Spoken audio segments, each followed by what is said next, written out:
ನಮ್ಮೂರ ಗ್ರಾಮ ದೇವತೆ. ಹಾಯ್ ಫ್ರೆಂಡ್ಸ್, ಎಲ್ಲರೂ ಹೇಗಿದ್ದೀರಾ? ಎಲ್ಲರೂ ಚೆನ್ನಾಗಿದ್ದೀರಾ ಅಂತ ಅಂದ್ಕೊಂಡಿದ್ದೀನಿ. ನೋಡಿ, ಇವತ್ತು ನಾನು ನಮ್ಮ ತವರು ಮನೆಯಲ್ಲಿ ಶ್ರೀ ಗುಡದಮ್ಮ ದೇವಿ ದೇವಸ್ಥಾನಕ್ಕೆ ಬಂದಿದ್ದೆ. ತುಂಬ ಅದ್ಭುತವಾಗಿ, ತುಂಬ ಶಕ್ತಿಶಾಲಿಯಾಗಿರುವ ದೇವಸ್ಥಾನ. ಈ ದೇವಸ್ಥಾನದ ವಿಶೇಷ ಏನಂತಂತಂದರೆ, ಈಗ ಪ್ರತಿ ಮನೆಯಲ್ಲಿ ಒಂದು ಮದುವೆ ಆಗಲಿ, ಏನೋ ಒಂದು ಸಮಾರಂಭ ಮಕ್ಕಳಾದ್ರೂ ಅವರು ಬಂದು ದೇವಿಗೆ 5 ಬಿಂದಿಗೆ ನೀರನ್ನು ಅರ್ಪಿಸಿ ಹೋಗ್ತಾರೆ. ಹಾಗೆ ಅರಿಶಿನ ಕುಂಕುಮ ಕೊಡೋದು, ಮುತ್ತೈದೆಯರಿಗೆ ಊಟ ಹಾಕ್ಸೋದು, ಈ ಥರ ಎಲ್ಲ ಮಾಡಿಬಿಟ್ಟು ಪ್ರತಿ ಮನೆತನದವರು ಬಂದು ಮಾಡೋಗುವಂಥ ಸಂಪ್ರದಾಯ ಇದೆ.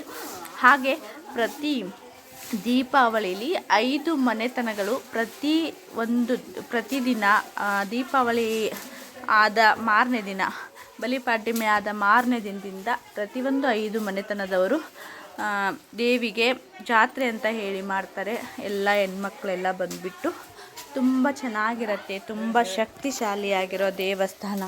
ನನ್ನ ಎಲ್ಲ ಯೂಟ್ಯೂಬ್ ಫ್ಯಾಮಿಲಿಗೆ ಎಲ್ರಿಗೂ ಆ ದೇವಿಯ ಆಶೀರ್ವಾದ ಇರಲಿ ಅಂತ ಕೇಳ್ಕೊತೀನಿ.